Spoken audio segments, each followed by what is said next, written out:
Akhirnya Indonesia merdeka, kawasan industri asri, persawahan mempesona, bumi universitas singa berbangsa, Universitas Singa Berbangsa, pelopor pengembang ilmu dan teknologi, membentuk insan berguna, ahli berakhlak mulia, pencipta masyarakat sejahtera. Kepadamu Tuhan, sujud syukur kami persembahkan, limpahkan kami kebahagiaan, pengabdi kemanusiaan, bangkit tegak berdiri menjulang tinggi, Sivitas Universitas Singa Berbangsa, membangun Indonesia, Tridharma landasannya, menjadi alma mater kebanggaan. Unsika semoga tetap jaya, Unsika semoga tetap jaya.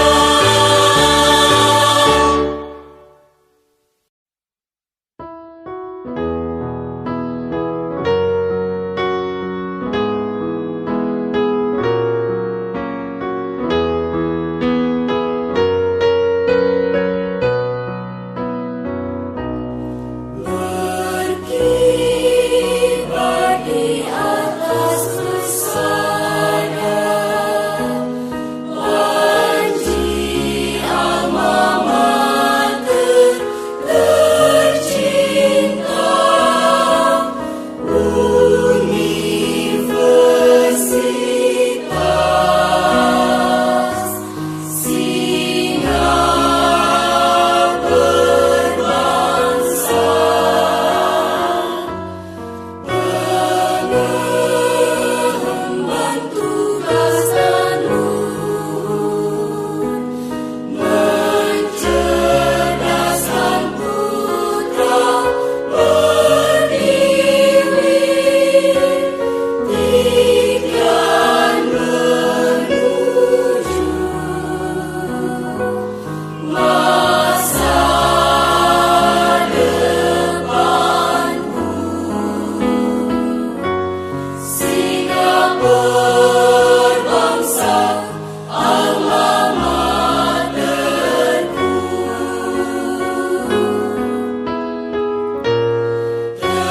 Tegaklah namamu sebagai lumbung ilmu, wahana pencipta sarjana, penggerak pembangunan. Hai Sivitas Akademika, kita garap persatuan dengan Tridharma. Kita wujudkan masyarakat adil, makmur, sentosa, sejahtera. Assalamualaikum warahmatullahi wabarakatuh. Saya Adelia Priyatini dengan NPM 191063105120 dari kelas 6F, Prodi Pendidikan Matematika, Fakultas Keguruan dan Ilmu Pendidikan, tahun ajaran 2021 sampai 2022, yang bertujuan untuk memenuhi tugas ujian akhir semester untuk semester 6 dengan bidang studi inovasi pendidikan pada tahun ajaran 2021-2022 dengan dosen pengampu Bapak Dr. Dadang Rahman Munandar MPD. Yang pertama yaitu apakah yang dimaksud dengan inovasi pendidikan? 1. Pengertian inovasi pendidikan secara umum. Inovasi pendidikan terdiri dari dua suku kata yang mempunyai arti kata berbeda. Kata pendidikan sendiri dimaknai sebagai pola pengajaran dari sistem belajar mengajar yang ada. Inovasi adalah suatu gagasan, ide, dan perubahan dalam berbagai bidang, dan jika digabung menjadi satu menjadi artian sebuah proses, produk, dan ide dalam bidang pendidikan.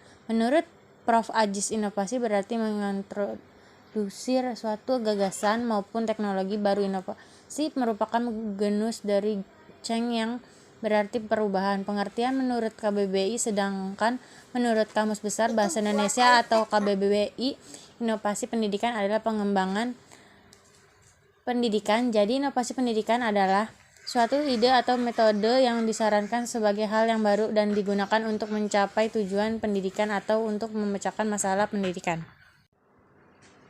2. Tujuan inovasi pendidikan. Tujuan utama dari inovasi pendidikan adalah berusaha meningkatkan kemampuan, yakni kemampuan dari sumber-sumber tenaga, uang, sarana, dan prasarana, termasuk struktur dan prosedur organisasi, agar semua tujuan yang telah direncanakan dapat dicapai secara optimal. Yang ketiga, yaitu yang pertama meningkatkan keterlibatan peserta didik, yang kedua keterlibatan siswa di dalam kelas menjadi suatu masalah terbesar dari dalam dunia pendidikan. Komputasi awan atau cloud computing adalah teknologi yang menjadikan internet sebagai pusat pengelolaan data dan aplikasi pusat pengelolaan data ini hanya dapat digunakan oleh pengguna yang memiliki akun atau akses tertentu. Yang ketiga, pembelajaran berbasis permainan. Siapa yang tidak senang bermain game? Bermain game dilakukan untuk mengurangi rasa penat setelah belajar. Yang keempat, pelajaran multimodal. Sebagai orang, membaca adalah hal yang sangat menyenangkan dan dapat menjadi cara terbaik belajar bahasa asing. Yang kelima, pembelajaran jarak jauh. Di era digital ini, jarak seharusnya bukan lagi suatu masalah dalam suatu dunia pendidikan. Yang keenam, pembelajaran berbasis komunikasi. Fungsi jejaring sosial kini tak melulu soal berkoneksi kembali dengan teman lama atau sanak keluarga yang tinggalnya jauh dari kamu. Yang ketujuh, virtual reality dan argumen reality. Belajar menjadi lebih efektif bila kita berada langsung di lokasi. Yang keempat, inovasi produk merupakan ide terbaru yang memberikan nilai tambah dan berdampak positif bagi kehidupan manusia. Oleh karena itu, inovasi produk ini biasanya berkaitan dengan teknologi juga. Secara umum, inovasi produk adalah cara untuk menciptakan produk baru yang ditunjukkan untuk memenuhi kebutuhan dan kegiatan konsumen, memungkinkan pembeli untuk membeli produk seperti yang diharapkan. Contoh inovasi produk yaitu yang pertama, suatu pegangan perjalanan. Yang kedua, The Broom Gummer. Yang ketiga, sarutan sabun batang. Yang keempat, koper dengan rak. Yang kelima, semprotan lemon. Dan yang keenam, payung anjingan. Yang kelima, inovasi pendidikan merupakan suatu ide, barang, metode yang dipandang atau diamati sebagai hal yang baru bagi seorang atau kelompok orang masyarakat, baik berupa hasil invensi atau discover yang digunakan untuk mencapai tujuan pendidikan atau memecahkan masalah pendidikan nasional. Yang keenam, inovasi pendidikan kini menjadi salah satu kunci penting yang harus selalu dicari agar dunia di pendidikan dapat terus berkembang dan berjalan efektif sesuai perkembangan zaman dan kondisi lingkungan.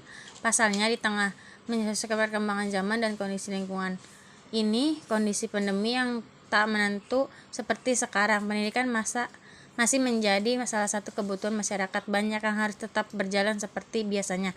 Oleh karena itu, dibutuhkan inovasi baru yang dapat mengakomodir kebutuhan pendidikan masyarakat meskipun di tengah kondisi sulit sekalipun, entah itu dengan memanfaatkan kemajuan teknologi atau apapun.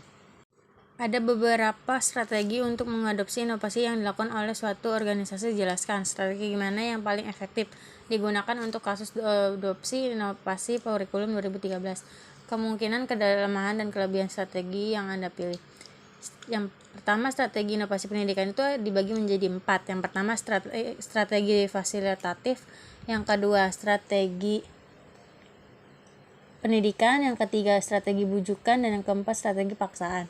Yang pertama yaitu fasilitatif, strategi dengan tujuan untuk mencapai perubahan sosial yang telah ditentukan. Diutamakan penyediaan fasilitas yang dengan maksud agar program perusahaan sosial akan berjalan dengan lancar dan mudah. Strategi pendidikan, strategi yang digunakan untuk mengadakan perubahan sosial dengan cara menyampaikan fakta dengan maksud orang akan menggunakan fakta atau informasi itu untuk menentukan tindakan yang akan dilakukan. Kelemahan strategi pendidikan itu ada yang pertama, digunakan untuk menanamkan pengertian tentang hubungan antar gejala dan masalah, menyadarkan adanya masalah dan mematahkan bahwa masalah yang dihadapi dapat dipecahkan dengan adanya perubahan. Selanjutnya digunakan untuk menjaga agar klien tidak menolak perubahan atau kembali ke keadaan sebelumnya. Selanjutnya digunakan untuk menanamkan prinsip-prinsip yang perlu dikuasai untuk digunakan sebagai dasar tindakan selanjutnya sesuai dengan tujuan perubahan sosial yang akan dicapai. Kekurangan strategi pendidikan yang pertama tidak bisa dilakukan dalam waktu yang singkat. Yang selanjutnya terlaksanakan kurang efektif jika sumber yang diperlukan tidak dapat menunjukkan strategi. Selanjutnya harus disertakan dengan strategi lainnya. Lanjut ke yang ketiga, strategi bujukan, yaitu strategi yang digunakan untuk perubahan sosial dengan cara membujuk atau merayu agar sasaran perubahan mau mengikuti perubahan sosial yang direncanakan. Sasaran perubahan diajukan untuk mengikuti perubahan dengan cara memberikan alasan, mendorong, atau mengajak. Yang keempat, strategi paksaan, yaitu strategi yang digunakan untuk perubahan sosial dengan cara memaksa sasaran perubahan untuk mencapai tujuan perubahan. Apa yang dipaksa merupakan bentuk dari hasil target yang diharapkan. Kemampuan untuk melakukan pelaksanaan tergantung daripada hubungan kontrol antara pelaksana perubahan dengan sasaran. 8. Perubahan merupakan proses yang rumit karena masih adanya masyarakat yang bersikap tradisional. Umumnya masyarakat tradisional memegang kuat adat istiadat yang ada, mereka menolak segala hal baru yang berkenaan dengan kehidupan sosial. Adat dan kebiasaan diagung-agungkan. Sikap ini menghambat masyarakat tersebut untuk maju. Adapun faktor pendidikan yang rendah, masyarakat berpendidikan rendah umumnya tidak dapat menerima hal-hal baru. Pola pikir dan cara pandang mereka masih bersifat sederhana. Mereka umumnya enggan mengikuti gerak perubahan yang ada. Humbert dan Michel Foucault mengatakan bahwa setiap orang berhak memahami dan merenungkan makna dari perubahan yang akan dilakukan. Kemudian melakukan kolaborasi positif pada setiap sumber yang ada.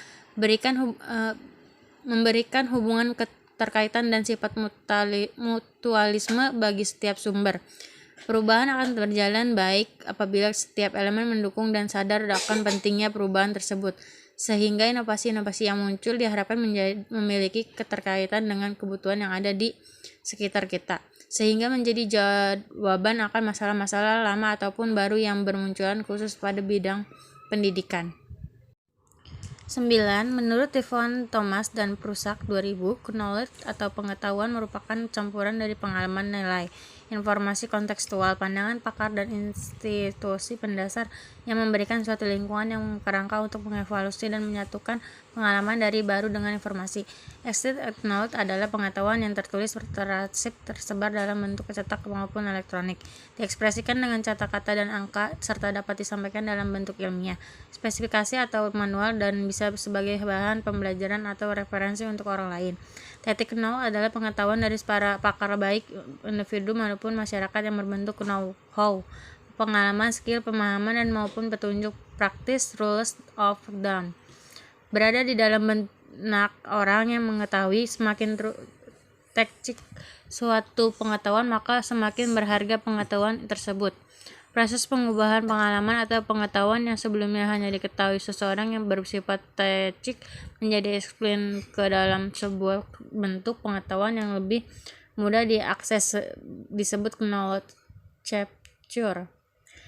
Ikuji Noraka dan Hirotaka Hitachi membedakan antara teknik knowledge dan electric knowledge dan membagi model konversi pengetahuan menjadi 4 cara. Pertama, teknik knowledge. Explicit knowledge disebut proses externalization pengetahuan yang tersimpan dalam otak seseorang dibuat menjadi eksplit agar dapat dipelajari orang lain. Dengan ekstensi pengetahuan teknik yang ada dalam diri individu dikeluarkan dan informasikan ke dalam media lain yang dapat dengan mudah dipelajari oleh individu lain. Misalnya dengan cara menulis, maka pengalaman atau pengetahuan yang sebelumnya tersimpan dalam otak seseorang diubah menjadi tulisan sehingga dapat dipelajari orang lain. 10. Terdapat 5 prinsip pelaksanaan MBS antara lain. Yang pertama itu pemandirian. Sekolah yang mandiri dapat diartikan sebagai sekolah yang mampu menyelesaikan segala permasalahan tanpa selalu mengandalkan campur tangan dari pemerintahan pusat. Sekolah diharapkan dapat berusaha menciptakan dan meningkatkan situasi, kondisi, dan budaya kemandirian melalui berbagai cara seperti mengembangkan unit-unit usaha sekolah, membangun kerjasama dengan pihak lain dalam bidang konsensial, dan upaya-upaya lain untuk meningkatkan pemasukan pendanaan dan meningkatkan program sekolah. Yang kedua, kemitraan. Prinsip kemitraan adalah suatu bentuk kerja sama antara sekolah dengan para pengakuan kepentingan. Esensi kemitraan dan pada dasarnya adalah sebuah meningkatkan keterlibatan, kepedulian, kepemilikan dan dari masyarakat, baik berupa dukungan moral, pemikiran, tenaga, material maupun finansial. Bentuk kemitraan yang dapat dilakukan dapat disesuaikan dengan kondisi dan kebutuhan sosial sesuai kategori sekolah. Pastikan kemitraan yang terjalin saling menguntungkan dan bersifat sejajar.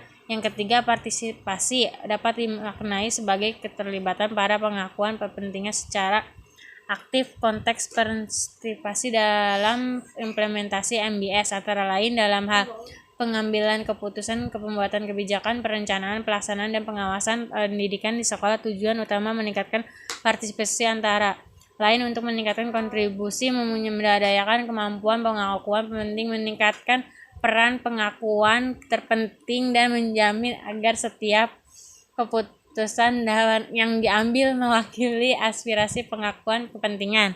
Upaya meningkatkan partisipasi di suatu pendidikan dapat diwujudkan melalui penyediaan sarana partisipasi, advokasi, publikasi, sekaligus transparansi terhadap pengaku kepentingan. Yang keempat, keterbukaan. Sebagai lembaga pendidikan formal yang memberikan pelayanan pendidikan kepada masyarakat, maka prinsip keterbukaan sangat penting diimplementasikan. Keterbukaan dapat membangun kepercayaan publik terhadap program-program yang dijalankan oleh sekolah. Upaya yang dapat dilakukan oleh suatu pendidikan untuk membangun keterbukaan kepada publik yaitu dengan menyalahgunakan berbagai jalur komunikasi yang tersedia untuk menyampaikan berbagai program yang akan dijalankan serta penyampaian laporan seri setiap program yang telah berjalan. Akuntabilitas merupakan prinsip yang sangat penting dijalankan oleh sekolah. Akuntabilitas memiliki arti satu keadaan di mana suatu hal dapat dipertanggungjawabkan. Upaya meningkatkan akuntabilitas dapat dilakukan dengan menyusun demand pemantauan kinerja suatu pendidikan, penyusunan rencana pengembangan sekolah, memberikan tanggapan terhadap pernyataan dan pengaduan publik. Yang 11 yaitu yang pertama, blockchain, teknologi yang digunakan sebagai sistem penyimpanan atau bank data secara digital yang berhubungan dengan kriptografi. Teknologi ini bertujuan sebagai buku kas digital yang bisa diakses oleh siapa saja, kapan saja, di mana saja dengan mudah tanpa harus mendapatkan persetujuan dari pihak atau lembaga keuangan pada umumnya seperti bank. Yang kedua, kriptografi dan cryptocurrency merupakan sistem mata uang digital yang diamankan menggunakan kriptografi bertujuan agar mata uang tersebut tidak dapat dipalsukan oleh orang-orang yang tidak bertanggung jawab. Contohnya adalah pembukaan kata sandi yang memiliki tingkat kerumitan tinggi agar susah ditebak. Prosedur secara otomatis ketika sistem sedang tak digunakan dan lain sebagainya. Yang ketiga, NFT, aset digital dapat mewakilkan barang berharga dengan nilai tukar yang tidak bisa diganti. Transaksinya akan tercatat di dalam sebuah data di blockchain.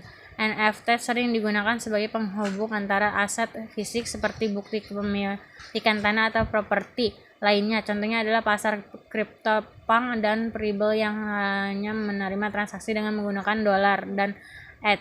Yang keempat, metaverse, dunia komunikasi virtual tanpa akhir yang sering berhubungan, di mana orang-orang dapat bekerja, bertemu, bermain, dan menggunakan headset relatif virtual, kacamata augmented reality, aplikasi smartphone, dan atau perangkat lainnya. Contoh Metaverse yaitu Microsoft. Perusahaan teknologi software ini juga telah menggunakan hologram dan sedang terus mengembangkan aplikasi Mixed and Extended Reality (XR) dengan menggunakan Microsoft Mesh. Yang 12 yaitu salah satu contoh inovasi pembelajaran matematika adalah menggunakan media pembelajaran berbasis ICT. Sebagai contoh penggunaan aplikasi Profile untuk menggunakan fitur Herbling dalam pembelajaran matematika materi pecahan. Ciri-cirinya yang pertama, pembelajaran bisa dilakukan secara daring, luring, individu ataupun kelompok. Yang kedua, aplikasi PowerPoint tersebut bisa digunakan di mana saja dan kapan saja karena menggunakan media elektronik seperti HP ataupun laptop. Yang ketiga, media tersebut disajikan secara gratis. Manfaat, peserta didik mampu belajar pemecahan di mana saja dan kapan saja. 2. Peserta didik menjadi tertarik karena metode yang digunakan bukanlah berbentuk pecahan. Tujuannya yang pertama untuk menarik minat peserta didik dalam belajar materi pecahan, yang kedua untuk memudahkan peserta didik dalam belajar pecahan. Sekian dari saya, kurang lebihnya mohon maaf. Wassalamualaikum warahmatullahi wabarakatuh.